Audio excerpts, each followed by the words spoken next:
6'9", what, 250? Built like a Greek god. And he ain't even 25 yet. King James, LBJ, the prodigy, the man-child, the chosen one. Or, if you prefer, you can just call him LeBron. LeBron is legit. Probably has never been anybody in the history of the game that has had more expectations to live up to than this kid. The hype was so big that all you could think was he's gonna fail, because it's just not fair to put all of that on a kid who's 18, 19 years old. His demeanor, his maturity has just been so great to see him deliver beyond anybody's expectations, I think, in terms of on the court and off the court. But in terms of on the court, man, it's just crazy to see some of the stuff he can do. Imagine a linebacker in football doing this, crazy stuff. And also that the desire to get his teammates involved, I think, is awesome to see. I was in that Book of Dimes commercial. This cat comes down, he's throwing no-look behind the back passes up in a balcony and hitting these people with it. I love LeBron. When the veteran designers at Nike met the high school phenom from Ohio, they created a series of kicks that relentlessly pushed the boundaries of imagination and technology. When Phil Knight retired, his last words were, when he left the stage, was, "Never forget to hear the voice of the athlete." And that was something that we kind of saw in LeBron, which was he was the new voice. It's very easy to design a shoe around an athlete because they bring so much more than just the way they play. It's the way they think, it's their family, it's where they're from, it's where they're going. It all gets kind of started to blend into the shoes, and you can really start to see personality. This is my first ever shoe, so, this has to be, one of my favorites. Growing up as a kid, you always wanted to have your own signature shoe. When LeBron was a kid, he was looking at a globe, and he noticed that Akron wasn't on the globe. And he looked it up, and he saw it wasn't on the map either. And he actually said, when he was a kid, he said, "I'd like to put Akron on the map."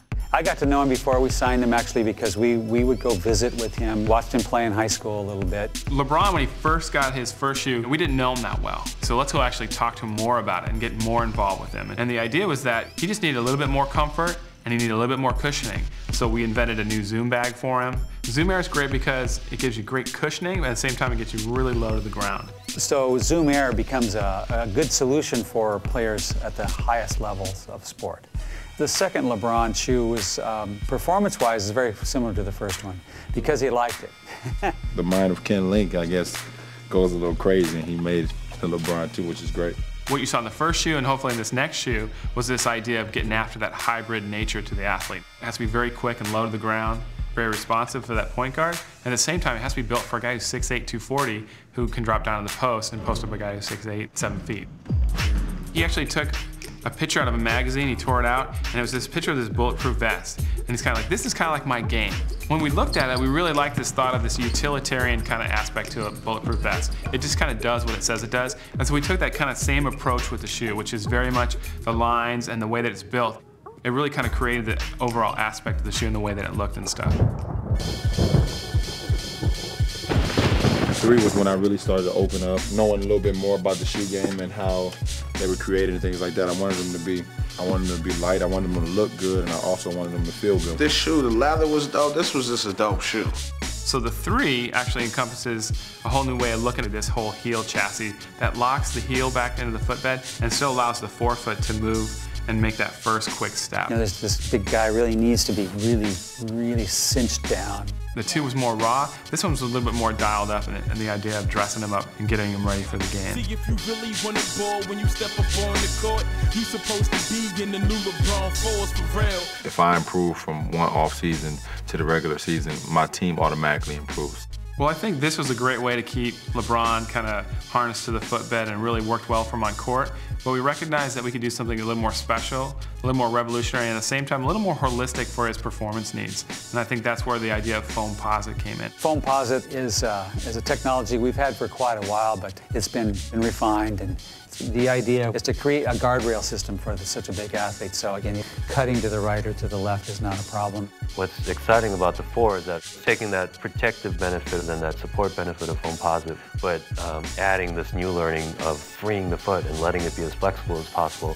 We've never actually created this kind of modular system that allows for great natural motion through the athlete's game, and the idea that we could really break it up and allow for this great flexibility, and so you could really kind of harness that first step, which we all know is what great athletes all have, is that great first step. And LeBron is no different than any of them. Before it was great, and people loved it. This is breathtaking, right? Very much a sneakerhead type shoe.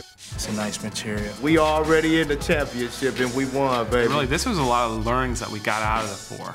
We wanted to be a little more holistic again, and maybe a little more hidden in it. So really, there's only a couple spots on the 5 where you really begin to see the 5-posit technology come out. And then we also learned some things about actual natural motion for basketball. We still recognize that he's got to move quick. It really does represent all of these things that we've learned over the decades, you know, and applies it to today's player in a way that's really relevant. You know, I think I've delivered some sort of storytelling around LeBron, and even just the way that he is dealing with, you know, his life and he's growing up. You can start to see that kind of, again, that graduation from one year to the next, and the idea that, you know, it's kind of bringing everybody along for the journey. And so that's kind of, again, where the shoe comes in and where his voice comes in, which is basically like, come on for the ride. We're ready to go. We're going to ramp it up. We're going to change the game. I never had a point in time where I doubted myself. I never thought back on any play I ever made. I make the play, and I live with it, and I move on, and I get better the next day.